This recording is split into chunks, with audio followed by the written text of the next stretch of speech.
ng sulyap ng kalikasan at masiglang agrikultura, sumibol ang isang bayan na kilala sa kanyang natatanging yaman.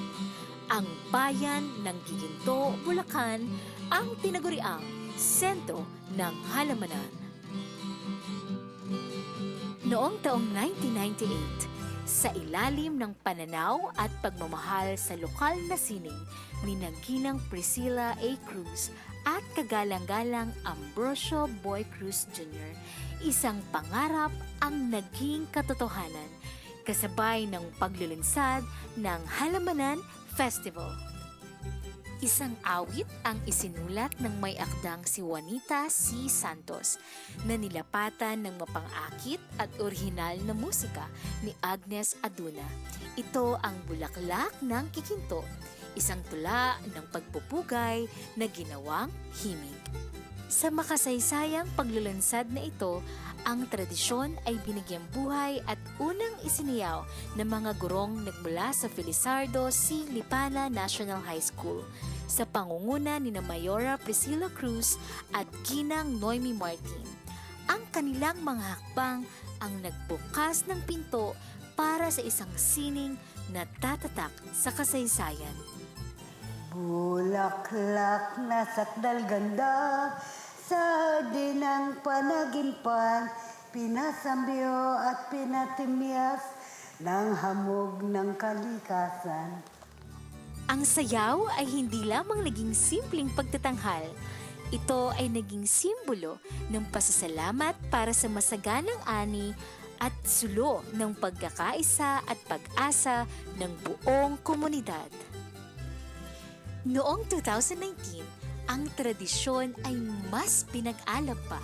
Naging ganap itong paligsahan sa mga paaralan tuwing Halamanan Festival. Dito, opisyal na niyakap ng sambayanan ang pangalang Bulaklak ng Halamanan.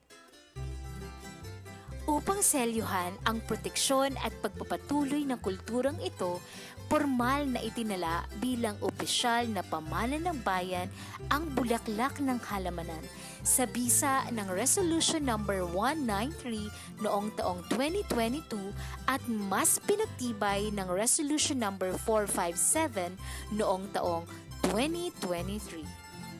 Sa ilalim ng pamamahala ng tanggapan ng sining, impormasyon, kabataan, kasaysayan, kalinangan at turismo o SIKAT, taon-taon ay masigasig na isinasagawa ang palihan o workshops para sa mga mag-aaral at guro upang masiguro na tama at buhay ang bawat kumpas at hakbang.